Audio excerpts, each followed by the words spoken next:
সকালবেলা তাদেরকে নিয়ে দুইজন মিলে বেরিয়ে পড়লাম। তাদের আজকে পরীক্ষা আছে দুইজনেরই, এই জন্য যেতে যেতে দুইজনে অনেক কিছু গল্প করতেছে। আবার সৃজনের একটু মনও খারাপ, সে কেন আমার কাছে বুঝতে পারে নাই। প্রতিদিন যাওয়ার সময় তাদের এরকম খুনসুটি হতেই থাকে। পরীক্ষা শেষ করে বাসায় চলে আসলাম, এসে ওদেরকে সকালের নাস্তাটা দিলাম। তার কাকা সকালে তাদের জন্য নাস্তা দিয়ে গেছে, যেটা তারা যাওয়ার সময় দেখে গেল।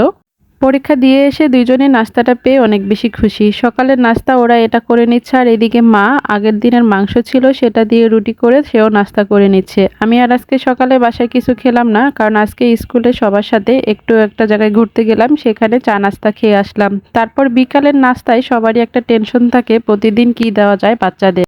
সকালে স্কুল থেকে আসার সময় ওরা আমার কাছে বায়না ধরলো ফুচকা খাবে, তো আমি ওদেরকে বললাম বাইরে ফুচকা না খেয়ে বাসায় আমি তোমাদেরকে ফুচকা তৈরি করে দিব। কিছুদিন আগেই পুরান ঢাকায় যখন গেলাম শাকারি বাজার থেকে এক প্যাকেট ফুচকা কিনে আনলাম, সময় করে আর ভাজা হয় না, তো ফুচকার জন্য এখানে আগে তেঁতুলটাকে ভিজিয়ে রেখে একটু টক তৈরি করে নিচ্ছি।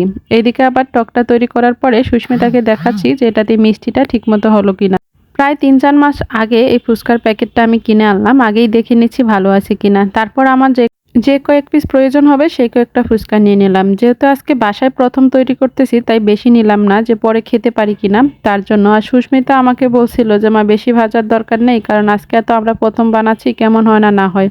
প্রথমবার বাসায় ফুচকা ভাজতেছি, একটু ভয়ও লাগতেছে যে ফুলে কি না ঠিক মতো বাকি, কিন্তু ফুচকাটা তেলে দেওয়ার পরে দেখি পুরাই অবাক করা কাণ্ড, এত সুন্দর করে ফুলে যাচ্ছে, যেটা দেখেই ভাল লাগলো। তো এখানে মাও আমাকে একটু সাহায্য করতেছে, সেও কয়েকটা ফুচকা ভাজতেছিল, দেখে মনে হচ্ছে একেবারে একটা ডিমের মতো করে ফুলতেছে, দেখেই ভাল লাগলো।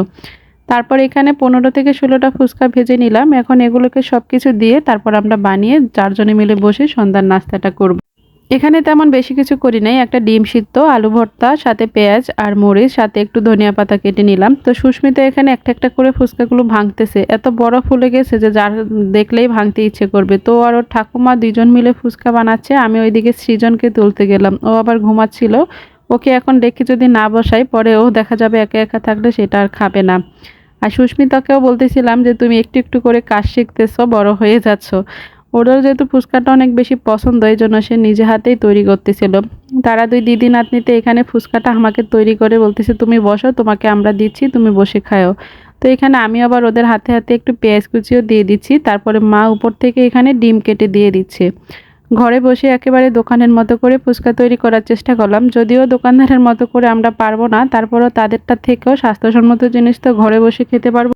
সবকিছু দেওয়ার পর সুস্মিতা এখানে টকটাকে দিয়ে দিচ্ছে, বললাম যে মা বেশি পরিমাণে দিও না, তেঁতুলটা এত বেশি টক ছিল, আমি অনেকগুলা চিনি দেওয়ার পরও অনেকটা টকে থেকে গেল। তারপরেই তো 4 জন মিলে বসে এখন ফুচকাটা খাচ্ছি। সুস্মিতা খেতে বসেই তার অনেক ঝাল লাগলো, এই জন্য সে একটা খেয়ে আগে জল খুঁজতেছে। আপনারাও চাইলে বাসায় এভাবে ফুচকাটা তৈরি করে নিতে পারেন।